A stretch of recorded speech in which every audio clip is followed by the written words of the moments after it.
The chain rule states that the derivative of f of g of x is equal to f prime of g of x times g prime of x. The chain rule allows us to find the derivative of a composite function. A composite function is a function like f of g of x or g of f of x, where one function is stuck inside the other function. To use the chain rule, we need to be able to identify the inner functions and the outer functions. The inner function is g of x and the outer function is f of x. So let's practice with these composite functions. If our original function is y equals 2x plus 1 all cubed, our inner function is 2x plus 1. And our outer function is the cubed. So I'm going to write f of x is equal to the function cubed. Here, f of x equals 3 over x squared plus 1. The inner function is x squared plus 1. And the outer function is 3 over that inner function. H of x equals cosine squared of x. Here we need to remember our trig rules. So when we see something like sine squared of x, that is equal to sine of x squared. It is not equal to the sine of x squared. That squared has to stay outside the parentheses. So we can rewrite cosine squared of x as cosine of x all squared. So in this case, now we can see that the inner function is cosine of x, and the outer function is squaring that cosine of x. Y equals the square root of x minus 4. The inner function is x minus 4. And the outer function is the square root function. F of x equals the natural log of negative x squared. The inner function is negative x squared, and the outer function is the natural log. To find the derivative of a composite function, we need to apply the chain rule. So here we're not just identifying the inner and outer functions, we're actually going to find the derivative here. Y equals 2x plus 1 all cubed. We already identified that the inner function is 2x plus 1 and the outer function is the cubic function. So when we apply the chain rule, we first take f prime of the inner function. So the inner function doesn't change. We just have g of x on the inside for the first part. But we're going to take the derivative of the outer part of the function. So if we had the function y equals something cubed, and then we took the derivative of that, if we took y prime, it would be 3 something to the power of 2. And in that case, this something is our inner function. So we're going to copy this over. We're going to say y prime is equal to 3 times 2x plus 1 to the power of 2. And that's the first part of our chain rule. And then we have times g prime of x, so times the derivative of the inner function. The inner function is 2x plus 1. The derivative of 2x plus 1 is 2. So we say times 2 at the end. And then if we want to, we can simplify the function. This would be our derivative. To find the derivative of this composite function, I'm also going to use the chain rule. So first, I'm going to think about the outer function. I have f of x is equal to 3 over something. And the way that I would take the derivative of that is that I would first have to bring this up to the numerator. So that would mean that it would be 3 times something to the power of negative 1. That's how we bring it up to the numerator. And then I would take the derivative of this, and it would be negative 3 times something to the power of negative 2. That's my derivative of the outer function, f of x. So now I can recopy this down, putting g of x in, and I know that g of x is equal to x squared plus 1. So f prime of x is equal to negative 3 times x squared plus 1 to the power of negative 2. That's the first part of the chain rule. And then times the derivative of g of x. G of x is x squared plus 1. The derivative of this function is 2x. And then I'm going to simplify by bringing the power of negative 2 to the denominator and making it positive. And then combining the negative 3 and the 2x. And this is f prime of x. Find the derivative of h of x equals cosine squared of x. Remember that cosine squared of x is the same thing as saying cosine of x squared, with the squared on the outside of the parentheses. So now I have my inner function is cosine of x and my outer function is that squared function. So if I were to first take the derivative of the outer function, I would have 2 times something, and then I drop my power by 1, so to the power of 1. Or I don't even need to write that because the power of 1 is just nothing.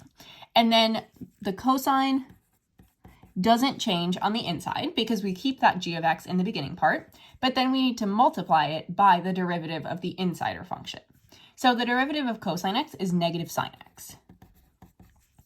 So this means that h prime of x is equal to negative 2 sine x times cosine x.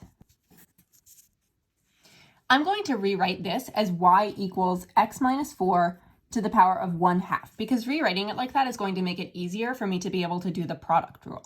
So when I do the product rule, I'm going to find the derivative here. Y prime is equal to 1/2 times x minus 4. Note that I'm not touching the inside function because that stays as g of x. The inside function g of x stays the same here in the first part. So y prime is equal to 1/2 times x minus 4, and then I drop the power by 1 to the power of negative 1/2 times the derivative of the inside function. The derivative of x minus 4 is 1. Now I need to clean this up. I can say y prime is equal to 1 over 2 rad x minus 4. And that's my derivative function. Now to find y prime of 6, all I need to do is plug 6 into my derivative function. Y prime of 6 is equal to 1 over 2 root 2. F of x equals the natural log of negative x squared. In this case, the natural log is my outer function. And I know that the derivative of the natural log of x is 1 over x. So when I do the first part of my chain rule, when I'm finding f prime of x, it's first going to be 1 over negative x squared, because that's what I'm taking the natural log of. So the negative x squared is the inside function. That doesn't change because it stays as g of x. And then I take the derivative of the negative x squared, which is negative 2x. Now I can simplify. And my derivative function is 2 over x. H of x equals e to the power of 2x. Find h prime of 8. First, I need to find h prime of x. So when I'm finding h prime of x, my outer function is the e of x, and my inner function is the 2x. So first, I'm going to take the derivative of my outer function, and I know that the derivative of e to the x is just e to the x. So this first part is going to stay as e to the power of 2x, and then I'm going to multiply it by the derivative of the inner function, which is 2. So h prime of x is equal to 2e to the power of 2x. Now I can plug in 8 to find h prime of 8. And I'm going to leave my answer as 2e to the power of 16. F of x equals 5 to the power of 3x cubed plus x. My inner function is 3x cubed plus x, and my outer function is 5 to the power of x. So when I'm finding f prime of x, I'm first going to take the derivative of my outer function. And remember that the derivative of a to the x is equal to a to the x times the natural log of a. So a to the x, in this case, a is 5, so it's going to be 5 to the x, and I'm going to keep my g of x here. So 5 to the power of 3x cubed plus x times the natural log of a times the natural log of 5. So that's my derivative of the outer function with respect to the inner function. And now I'm going to add on something to the end. I'm going to add on my g prime of x, because that's the other part of the chain rule. The derivative of 3x cubed plus x, that is 9x squared plus 1. And now I can choose to either multiply or keep it like this. If this is a free response, you don't need to simplify anymore. If it's a multiple choice, you might need to simplify a little bit to get the correct answer choices.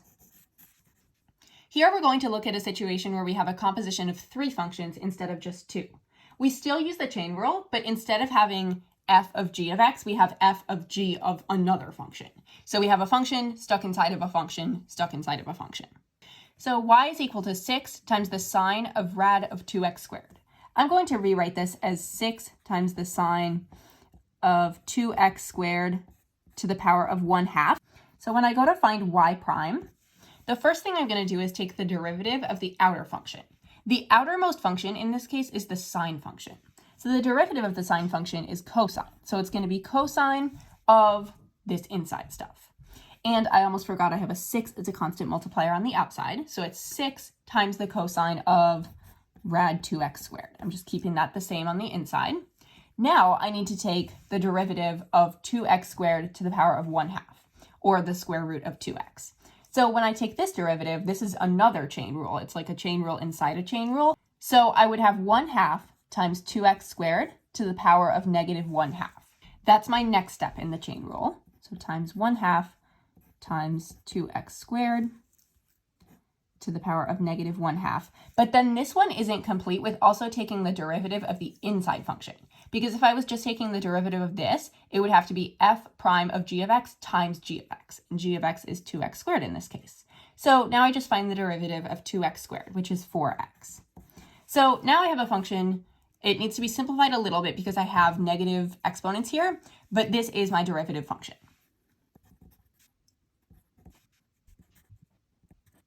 This would be how you would further simplify y prime.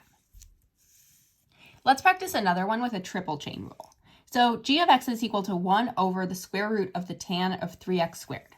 I'm going to rewrite this a little bit in advance to make it a little bit easier when I'm solving. So I'm going to rewrite the 1 over square root of tan of 3x squared. I'm going to rewrite that as tan of 3x squared to the power of negative 1/2. So at this point, I can see that my outermost function is taking everything and putting it to the power of negative 1/2. So I'm going to take the derivative of that first. G prime of x is equal to negative 1/2 times, and I keep this the same, the tan of 3x squared. And then I drop my power by 1, so that's to the power of negative 3/2. Now I take the derivative of the inside function, and the derivative of the inside function in itself, the inside function is a composed function. So to take the derivative of the tangent of 3x squared, I know that the derivative of the tangent is secant squared x. So it's going to be times secant squared of 3x squared. But that's not complete yet because I also need to take the derivative of the innermost function. The derivative of 3x squared is equal to 6x. So this is my derivative function, and I'm just going to clean it up now, getting rid of the negative signs in the exponents.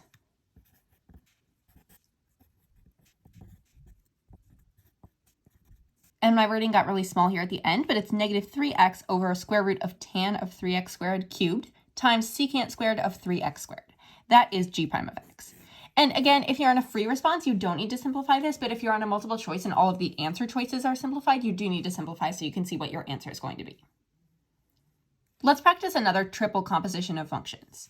So I'm going to first rewrite this as cosecant of 5x cubed, because I know that's one of my trig rules. So this is the same thing as cosecant of 5x all cubed. And now I can see that my outermost function is cubing the entire thing. So when I go to find f prime of x, my first step will be to bring this out to the front. So 3 times cosecant of 5x, and remember this stays the same for the first step, squared. And then I need to take the derivative of the cosecant of 5x, which in itself is another composed function.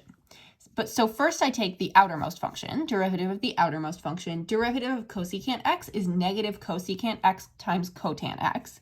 So this will be times negative cosecant of 5x times cotangent of 5x. And then I take the derivative of the innermost function, which is 5x, so times 5. And this is my derivative function. However, it looks like my answer choices are in a little bit of a different format. So I need to do a little bit of simplifying here. I have a few choices. I have A, B, C, and D. So I'm going to simplify this. I'm going to bring the 5 and the 3 and the negative 1 together at the beginning to make negative 15 cosecant. And I'm actually going to bring the squared back here because remember, having it on the outside is the same as having it right after the words. So cosecant squared of 5x. But then I have another cosecant here. So cosecant squared of 5x times cosecant, technically to the power of 1 of 5x, is equal to cosecant cubed times 5x. And that is all times the cotangent of 5x. And that matches answer choice C. So that means that C is my correct answer. H of x equals f of g of x. Find h prime of 6. To find h prime of 6, I need to find h prime of x. And I'm going to need to use the chain rule here because this is a composed function. But I'm just going to keep it as the generic f and g of x for the time being because I don't have actual functions that I can use here. So I know that h prime of x is equal to f prime of g of x times g prime of x. Now I can plug in 6 for x. And now I need to use my table to find these values. So g of 6 looks like g of 6 is equal to 4. So I'm really finding f prime of 4 times, and then it says g prime of 6 is equal to negative 2. Now I look and I find f prime of 4 here. F prime of 4 is negative 1. So h prime of 6 is equal to negative 1 times negative 2, which is equal to 2. P of x is equal to g of f of x. Find p prime of 4. This one's a little bit trickier because f and g of x are reversed from their normal positions, but I'm still going to use the chain rule. So p prime of x is equal to g prime of f of x. Notice that I'm keeping the inner function, f of x, the exact same for the first part of this rule, for the first part of the chain rule, times f prime of x. Now I plug in 4 for x. And now I can find f of 4 and f prime of 4. F of 4 is equal to 2, and f prime of 4 is equal to negative 1. Now I find g prime of 2. G prime of 2, according to my table, is 3/2. So p prime of 4 is equal to 3/2 times negative 1, which is equal to negative 3/2. J of x is equal to f of x. Find f prime of 1. So when I'm finding j prime of x, I'm going to use the chain rule. So it's f prime of f of x times the derivative of the inner function, which is f prime of x. Now I'm going to plug in 1 for x. And now I can find f of 1 and f prime of 1. So if I go up to my table, f of 1 is 5, f prime of 1 is negative 1. And now I need to find f prime of 5. F prime of 5 is 0. So j prime of 1 is equal to 0 times negative 1, which is equal to 0.